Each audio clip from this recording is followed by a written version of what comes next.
We're here at the New York premiere of the new indie film Liberal Arts, and its stars are here to educate us about the film. So they say that high school is traumatizing. What kind of impression do you think college leaves?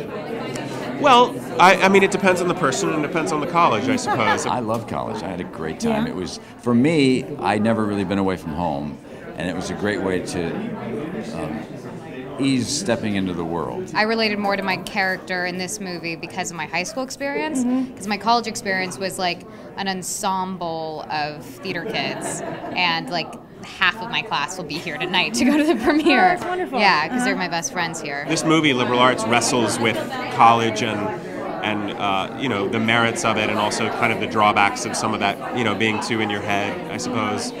But overall, I really loved my college, and you can tell because I set a movie there. What do you think of this May-December romance that's depicted in the film? That happens a lot in college, right? It happens a lot in life. I think it happens no matter what age you are, right? Yeah, and that's kind of that's the message, you know.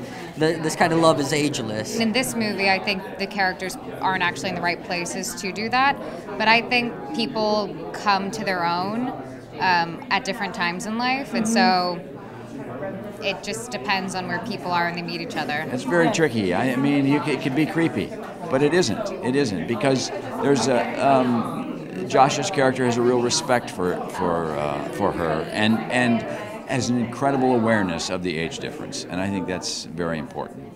Don't kid yourself, yeah, right? I mean, which I say to him in the movie, you're not 19. You know, I was really interested in uncovering a lot of these bigger themes about, you know, aging and time and growing up or not growing up, nostalgia, and these things were really important to me, and this seemed like a really good way to tell that story. You're already a successful actor with How I Met Your Mother.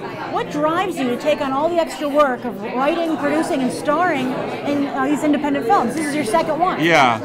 Well, you know, our director, Pam Fryman, told me early on, she said, you know, don't depend on this show to give you everything you need creatively. It'll give you a lot, but it won't give you everything. So it just feels like the balance of, you know, doing these things, writing and directing my own movies, and acting in the show feels like this great, it feels like a full body kind of workout, like I'm using all parts of myself, and that's been really great. My last question for you is, you know, you're in this independent film, we're heading into Oscar season, what do you say to the moviegoer who doesn't usually go to independent films?